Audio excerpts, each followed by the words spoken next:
The right of use of a motor vehicle. This fringe benefit seeks to tax the private use by an employee of a motor vehicle that the employer gives to them to use.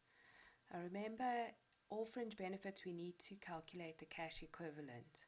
So in this case, we need to calculate the adjusted private use less the consideration paid by the employee. Now, the consideration paid excludes where the employee pays actual costs of fuel, license, and insurance. It's the consideration that they pay in order to receive the right of use of a vehicle. So, for example, 200 Rand a month. In terms of this fringe benefit, then, it's the adjusted private use that you need to calculate. So let's look at the value of the private use. It's stipulated in the 7th schedule as being 3.25% where the vehicle is purchased by the employer with a maintenance plan. Where the vehicle is purchased without a maintenance plan or a maintenance plan is added later, then the private use is calculated at 3.5%. This percentage is applied to the determined value.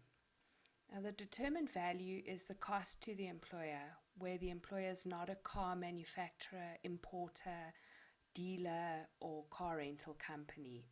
Plus, you have to include VAT. Where the employer purchased the vehicle and it was used by another employee or used for another purpose in the business before it was given to the current employee, then the determined value can be reduced by 15% for each period of 12 months that the company owned the vehicle before its use was given to the current employee. Let's have a look at an example how this works. So in our example, on the 1st of May, Leslie received the right to use an Audi A20. The vehicle was acquired by her employer, DSTV, on the 1st of March 2017. The cost to the employer on the date of purchase was 280,000 Rand, including VAT and a maintenance plan. The market value on the 1st of May 2019 was 170,000 Rand. Calculate the determined value of the vehicle. Okay, so first of all, we know that her employer is DSTV. It's not a car manufacturer or a rental or importer of cars. It's a TV station or provider of TV. So the cost to the employer of 280,000 Rand can be used, but we need to reduce this as Leslie did not get the use of the vehicle on the day it was purchased. So now we have to work out how many completed periods of 12 months elapsed before Leslie got the right of use of the vehicle. So if we draw ourselves a number line, it was purchased on the 1st of March 2017 and up till the 1st of March 2018, that's one completed period of 12 months. The next completed period of 12 months runs from the 1st of March 2018 to the 1st of March 2019. From when it was purchased. So that's two completed periods. We can't complete the last period because during that time Leslie obtained the right of use. So you can see that it's two completed periods of 12 months that we will need to reduce the determined value of the vehicle by. So how do we do this? Remember, it's on the reducing balance method. So in year one, we take the cost to the employer less 15%, gives us 238,000 Rand. In the second year or the second period of 12 months, we start with the 238,000 Rand and we reduce it by 15%. So the determined value for Leslie will be 202,300 Rand. And there is a quick way to do it.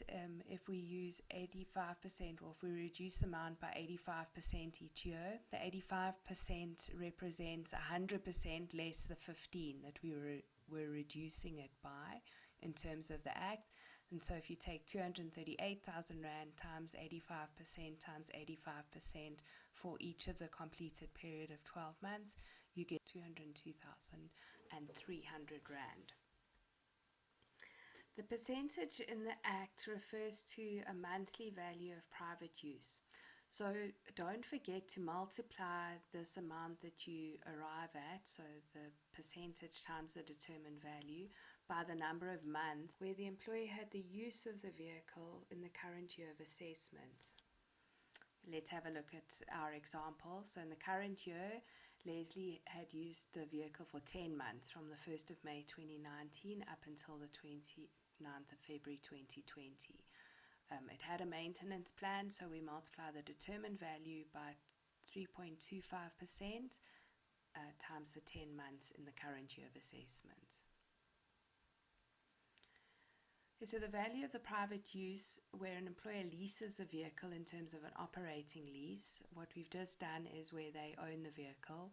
If they lease it in terms of an operating lease, then the value of private use for the fringe benefit will be the actual cost of the lease, added to that the actual cost of the fuel paid by the employer. So you won't use the percentage where the employer owns the vehicle, leases the vehicle in terms of an operating lease. Then the last step is adjustments on assessment. So we've calculated the value of private use. To get to the adjusted private use on assessment, we're allowed to reduce the value of private use by business kilometers as a proportion to total kilometers, where the employee keeps a logbook and has kept proof of actual kilometers traveled.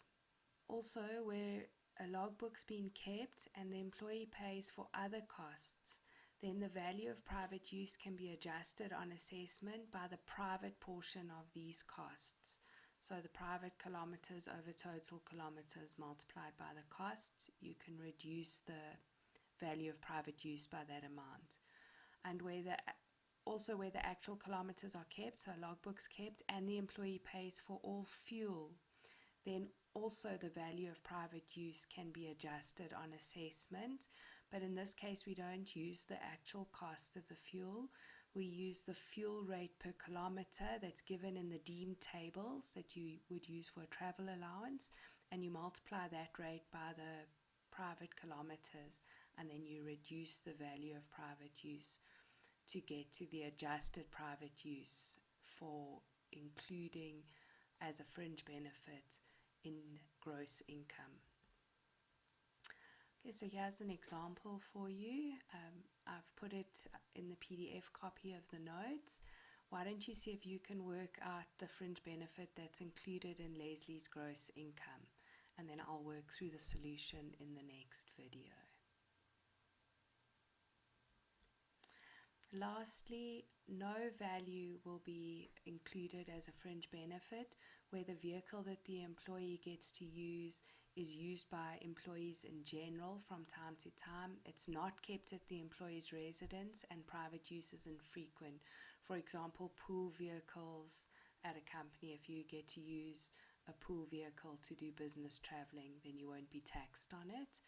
And also, if the nature of work of the employee means that they have to use a car and their private use is incidental, for example, like getting between home and work, like a police officer that gets to use a police car, then there will be no fringe benefit in respect of that vehicle.